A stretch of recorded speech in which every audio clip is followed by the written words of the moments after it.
So ఇక్కడ మీరు ఏం చేయాలంటే ప్రతిసారి మాన్యువల్గా ఇక్కడ దీంట్లోకి వచ్చి లేయర్ని సెలెక్ట్ చేసి ఆ తర్వాత ఇక్కడ కావాల్సిన లేయర్ని పట్టుకొని ఇలా ట్రాక్ చేసి ట్రాన్స్ఫార్మ్ చేసుకునే బదులు, ట్రాన్స్ఫార్మ్ అంటే ఏదంటే కంట్రోల్ టీ చేస్తే వచ్చేదాన్ని ట్రాన్స్ఫార్మ్ అంటాం. సో ఇలా ట్రాన్స్ఫార్మ్ చేసే బదులు ప్రతిసారి కూడా లేయర్ని ఇలా సెలెక్ట్ చేసుకునే బదులు మీరు ఏం చేయొచ్చు అంటే ఇక్కడ మీకు చూడండి ఆప్షన్స్ బార్లో ఆటో సెలెక్ట్ లేయర్ అని చెప్పి ఆప్షన్ ఇక్కడ డిస్ప్లే అవుతూ ఉంటుంది.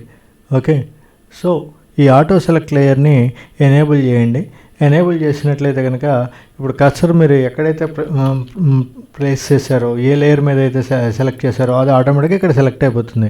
లేయర్ని సెలెక్ట్ చేయడానికి యాక్చువల్గా అయితే కనుక బేసికల్ ఫండమెంటల్ రూల్ ఏంటి, ట్యాబ్స్ మెనూ కొట్టి లేయర్స్లోకి వెళ్ళి ఒకవేళ ట్యాబ్ మెనూ కొట్టినప్పటికీ కూడా మీకు లేయర్స్ మెనూ కనబడలేదు, అప్పుడు ఏం చేయాలి, విండో మెనూలోకి వెళ్ళండి. ఇక్కడ విండో మెనూ ఏది మెనూసే కనబడట్లేదు, మెనూస్ కనబడట్లేదు. ఎందుకని కనబడట్లేదు, మీరు ఎక్కడ ఉన్నారు, ప్రజెంట్ ఫుల్ స్క్రీన్ మోడ్లో ఉన్నారు. ఫుల్ స్క్రీన్ మోడ్లో ఉన్నప్పుడు మెనూస్ కనబడవు. సో ఎఫ్ కొట్టేయండి, ఎఫ్ కొట్టి మళ్ళీ విండో మెనూలోకి వెళ్ళండి. ఇప్పుడు సో ఇక్కడ విండో మెనూలోకి వచ్చి ఇక్కడ లేయర్స్ ఆప్షన్ అన్నది సెలెక్ట్ చేసుకోవాలి. ఓకే, ఇక్కడ సో సాధారణమైన ప్రాబ్లం ఏమని చెప్తున్నాం, మనం ఏదన్నా లేయర్ని సెలెక్ట్ చేయాలంటే లేయర్స్ మెనూ ఓపెన్ చేసి అందులోకి వచ్చి ఇక్కడ క్లిక్ చేసి ఆ సెలెక్ట్ చేయమని చెప్తున్నాం. కానీ ప్రతిసారి ఇది మనం ఫుల్ స్క్రీన్ మోడ్లో వర్క్ జూమ్ చేసి ఏదో నీట్గా వర్క్ చేసుకుంటున్నాం. అప్పుడు మళ్ళీ ఒకసారి ట్యాప్ కొట్టి లేయర్ మెనూ ఓపెన్ చేసి ఇక్కడ దీని మీద క్లిక్ చేసి ఇదంతా అంటే కొద్దిగా లెబోరియస్ వర్క్ లాగా ఉంటుంది. సో అప్పుడు ఏం చేయాలంటే మీరు సింపుల్గా ఇక్కడ ఇందాక మనం చూపించుకున్నట్టు ఆటో సెలెక్ట్ లేయర్ అన్న ఆప్షన్ని సెలెక్ట్ చేసుకోండి. సెలెక్ట్ చేసినట్లయితే కనుక ఆటోమేటిక్గా ఇది మనం ఇప్పుడు చూడండి ఆటో సెలెక్ట్ లేయర్ సెలెక్ట్ చేశాను నేను. ఇప్పుడు ప్రజెంట్ ఏ మెనూ ఏ లేయర్ మీద ఉంది, తాజ్మహల్ లేయర్ ఉంది. ఇప్పుడు నేను మహేష్ బాబు లేయర్ మీద క్లిక్ చేసి ఆటోమేటిక్గా ఇక్కడ మహేష్ బాబు లేయర్ సెలెక్ట్ అయిపోతుంది. సో ఏ లేయర్ కావాలంటే ఆ లేయర్ మీద ఇక్కడ క్లిక్ చేస్తే ఆటోమేటిక్గా ఆ లేయర్ సెలెక్ట్ అవ్వడం అనేది జరుగుతుంది. సో ఇక్కడ వర్క్ ఈజీగా అవుతుంది, మనకి కన్వీనియంట్గా ఉంటుంది. సో ఈ ఆటో సెలెక్ట్ లేయర్ అన్నది ఎనేబుల్ చేసుకోండి. సో మెయిన్ అసలు మనకి ఫోటోషాప్ అన్నది మెయిన్ ఎంత పవర్ఫుల్ ఎడిటింగ్ సాఫ్ట్వేర్ అవడానికి కారణం ఏంటి చెప్పుకున్నాం కదా. సో జస్ట్ ఏ మినిట్, ఇక్కడ ఫోటోషాప్లో మల్టీ లేయర్స్ సపోర్ట్ చేస్తాయి మనకి. 1 2 3 4 ఇలా అన్లిమిటెడ్ ఎన్ని లేయర్లు కావాలంటే అన్ని లేయర్లు చేసుకుంటే వెళ్ళిపోవచ్చు మనం. వేరేస్ ఇక్కడ పెయింట్ బ్రష్లో కానీ వాటిలో వచ్చేప్పటికి సింగిల్ లేయర్, ఒకటే లేయర్ ఉంటుంది. సో మెయిన్ ఫోటోషాప్ అన్నది అంత పవర్ఫుల్గా ఎడిటింగ్కి ఉపయోగపడటానికి, ఇమేజ్ ఎడిటింగ్కి ఉపయోగపడడానికి కారణం అన్నది ఈ లేయర్స్. సో ఈ లేయర్స్ని ఎలా సెలెక్ట్ చేయాలి ఏంటి అన్నది మెయిన్ మనకి ఈరోజు మనం చూసిన టాపిక్.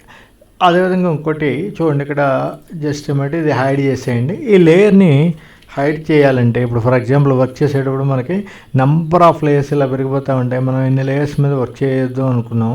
ఇది కన్వీనియంట్ కోసం ఫర్ ఎగ్జాంపుల్ బ్యాక్గ్రౌండ్ క్లియర్గా కనబడాలి మనకి. సో అప్పుడు ఏం చేయాలంటే ఇది హైడ్ చేయడానికి ఇక్కడ ఈ ఐకాన్ మీద క్లిక్ చేయండి, సరిపోతుంది. ఆటోమేటిక్గా ఏ ఐకాన్ మీద అయితే క్లిక్ చేసామో ఆ ఐకాన్ హైడ్ అయిపోతుంది. మళ్ళీ తిరిగి కావాలన్నప్పుడు అన్హైడ్ చేసుకోవచ్చు. సో ఇప్పుడు మనం ఈ తాజ్మహల్ ఈ లేయర్ మీద వర్క్ చేయాలి. సో ఇప్పుడు మెయిన్ ఈ లేయర్ 2 ఏదైతే ఉందో మహేష్ బాబు లేయర్ అన్నదాన్ని హైడ్ చేసాం. ఇప్పుడు తాజ్మహల్ లేయర్లోకి వచ్చాం.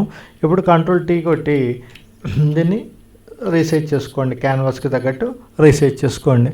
క్యాన్వాస్ ఒకటి కంట్రోల్ టీ ఇచ్చినప్పుడు డైరెక్ట్గా ఇలా ట్రాక్ చేసినట్లయితే కనుక షేప్ అవుట్ అవుతుందని చెప్పుకున్నాం కదా. సో కంట్రోల్ టీ ఇచ్చి షిఫ్ట్ కీ పట్టుకొని ట్రాక్ చేయండి, అప్పుడు కరెక్ట్గా వస్తుంది. ఇప్పుడు చూడండి క్యాన్వాస్ ఎలా ఉంది, నీట్గా ఉంది కదా. కరెక్ట్గా తాజ్మహల్ పిక్చర్ అంతా నీట్గా డిస్ప్లే అవుతూ ఉంది మనకి. సో ఇప్పుడు మళ్ళీ ట్యాప్ కొట్టేసి మహేష్ బాబు లేయర్ని అన్హైడ్ చేయండి. ఇప్పుడు ఇది సైజ్ తగ్గించాలి అనుకోండి, కంట్రోల్ టీ కొట్టి షిఫ్ట్ కీ పట్టుకొని ఇలా రీసైజ్ చేసుకోండి.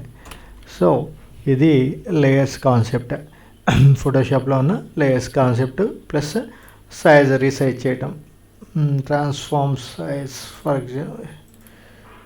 సో ఏమని చెప్పాం, ఒకటి డాక్యుమెంట్ని రొటేట్ చేయడం ఎలా, అదేవిధంగా నెక్స్ట్ వన్ ఈ లేయర్ని ఆటోమేటిక్గా సెలెక్ట్ చేయడం ఎలా, అదేవిధంగా నెక్స్ట్ వన్ ఏంటి టు ట్రాన్స్ఫార్మ్ ది ఆబ్జెక్ట్. దాన్ని ట్రాన్స్ఫార్మ్ అంటే రీసైజ్ అనుకోండి మీకు క్లియర్గా. ఓకే, సో షార్ట్కట్ కీ అండి కంట్రోల్ ప్లస్ టీ. అయితే ఈ కంట్రోల్ టీ పట్టుకునేటప్పుడు ఇంటాక్ట్ పొజిషన్లో సైజు రీసైజ్ అవ్వాలంటే to resize the object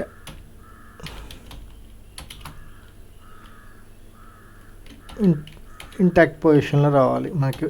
intact position అంటే ఇంటాక్ట్ అంటే ఏంటి, దాని వాస్తవ రూపం చెడిపోకుండా ఉంటానే యాజిటీస్గా ఉంచడాన్ని ఇంటాక్ట్ అంటాం. అంటే సైజ్ అయితే పెరగాలి తగ్గాలి కానీ దాని షేప్ మారకూడదు. నాకు చూసాం కదా, ఫర్ ఎగ్జాంపుల్ చూడండి, కంట్రోల్ టీ ఇచ్చి మామూలుగా పట్టుకొని లాగితే ఇలా ఏమైంది, సైజ్ చేస్తుంటే ఆటోమేటిక్గా అది సన్నగానో లావుగానో అయిపోతున్నాడు మహేష్ బాబు. సో క్షణాల్లో ఒక మనిషిని సన్నగా లావుగా చేయాలంటే ఈ విధంగా చేయొచ్చు, అంతేనా. సో ఇక్కడ మనం ఏం చేయాలంటే ఈ షేప్ క్లియర్గా మారకుండా ఉండాలంటే షిఫ్ట్కి పట్టుకోండి, అంతే, సింపుల్. అదేవిధంగా ఇంకోటి ఏంటంటే కంట్రోల్ టీ ఇచ్చి ఇలా పట్టుకొని లాగేటప్పుడు ఎటుపక్క పట్టుకొని లాగితే అటుపక్క సైజు పెరుగుతూ ఉంటుంది.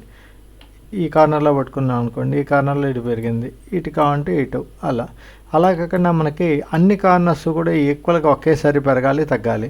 సో అప్పుడు ఆల్ట్ షిఫ్ట్కి పట్టుకొని లాగితే అప్పుడు కరెక్ట్గా, ఇప్పుడు ఫర్ ఎగ్జాంపుల్ ఇప్పుడు కరెక్ట్గా సెంటర్కి చేశాను నేను స్క్రీన్ని, లేయర్ని. ఇప్పుడు ఈ క్యాన్వాస్కి అన్నేపులో పెరుగుతుంది చూడండి, ఆల్ట్ షిఫ్ట్కి పట్టుకొని ట్రాక్ చేస్తే అన్నేపులో చక్కగా పెరగడం అన్నది తగ్గడం అన్నది జరుగుతూ ఉంటుంది. అలా కాకుండా ఓన్లీ షిఫ్ట్కి పట్టుకొని ఇటు పట్టుకొని లాగామనుకోండి, ఆల్ట్కి పట్టుకోలేదు, ఏమవుతుంది, ఒక డైరెక్షన్లో మాత్రమే ఇది పెరగడం కానీ తగ్గడం కానీ జరుగుతుంది. వేరే ఆల్ట్ షిఫ్ట్కి పట్టుకుంటే కనుక మొత్తం అన్ని డైరెక్షన్స్లో కూడా ఇది పెరగడం తగ్గడం అన్నది జరుగుతుంది. అదొకటి అబ్జర్వ్ చేయండి. సో ఇక్కడ to resize the object intact position ఏం చేయాలని చెప్పాం, control T with shift key to resize the object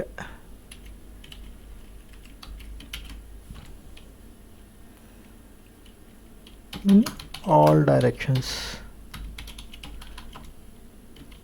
Control plus T plus shift key plus alt key. Okay. So ఈరోజు ఫోటోషాప్లో మనం చూసిన టాపిక్స్ ఏంటి, ఫోటోషాప్కి పెయింట్కి తేడా ఏంటి. పెయింట్ అన్నది ఏమవుతుందని చెప్పాం, సింగిల్ లేయర్ మాత్రమే ఉంటుంది. వేరే ఫోటోషాప్లో అన్నది మల్టీ లేయర్స్ ఉంటాయి. ఒక్కొక్క లేయర్ మీద ఒక్కొక్క ఆబ్జెక్ట్ని పెట్టుకొని మనం ఎడిట్ చేసుకుంటూ వెళ్ళచ్చు అని చెప్పాం. అదేవిధంగా క్యాన్వాస్ని ఎలా రొటేట్ చేసుకోవాలి, క్యాన్వాస్ 90 డిగ్రీస్లో కౌంటర్ క్లాక్ వైజ్గా కానీ అయితే 180 డిగ్రీలో కానీ ఎలా రొటేట్ చేసుకోవాలి అనే దాని గురించి. అదేవిధంగా లేయర్స్ కాన్సెప్ట్ తీసుకున్నట్లయితే కనుక లేయర్స్లో ఆ లేయర్ యొక్క పేరు మార్చడం గురించి, అదేవిధంగా ఆటో సెలెక్ట్ లేయర్, మనకి ఏ లేయర్ అయితే ఆటో సెలెక్ట్ లేయర్ సెలెక్ట్ చేసుకోవడం ద్వారా యాక్చువల్గా అయితే ఇన్ జనరల్ మనం ఏం చేయాలి, ఏ లేయర్తో పని చేయాలంటే ఆ లేయర్ మెనూలోకి వెళ్ళి ఆ లేయర్ మీద క్లిక్ చేసి అది ఎనేబుల్ అయిన తర్వాత మనం వర్క్ చేయాలి. కానీ ప్రతిసారి అలా చేయటం అన్నది లెంతీ ప్రాసెస్ కాబట్టి ఆటో సెలెక్ట్ అన్నది ఎలా చేయాలి అన్నది చూసాం. అదేవిధంగా దాన్ని రీనేమ్ చేయడం గురించి చూసాం. నెక్స్ట్ ఇంకేంటి, ట్రాన్స్ఫార్మ్. ఈ ట్రాన్స్ఫార్మ్ చేసేటప్పుడు మనం రీసైజ్ చేసేటప్పుడు కంట్రోల్ షిఫ్ట్ కీ పట్టుకొని రీసైజ్ చేసినట్లయితే కనుక మనకి ఆ పొజిషన్ దెబ్బతినకుండా, దాని యాక్చువల్ ప్రాస్పెక్ట్ రేషియో దెబ్బతినకుండా కరెక్ట్గా వస్తుంది. అదే ఆల్ట్ షిఫ్ట్కి పట్టుకున్నట్లయితే కనుక అన్ని డైరెక్షన్స్లో కూడా ఒకేసారి పెరగడం తగ్గడం అన్నది జరుగుతుంది అని చెప్పుకున్నాం. సో ఇక్కడ వరకు ఒకసారి ఆ నోట్స్ రాసుకొని అది ప్రాక్టీస్ చేయండి. Have nice day.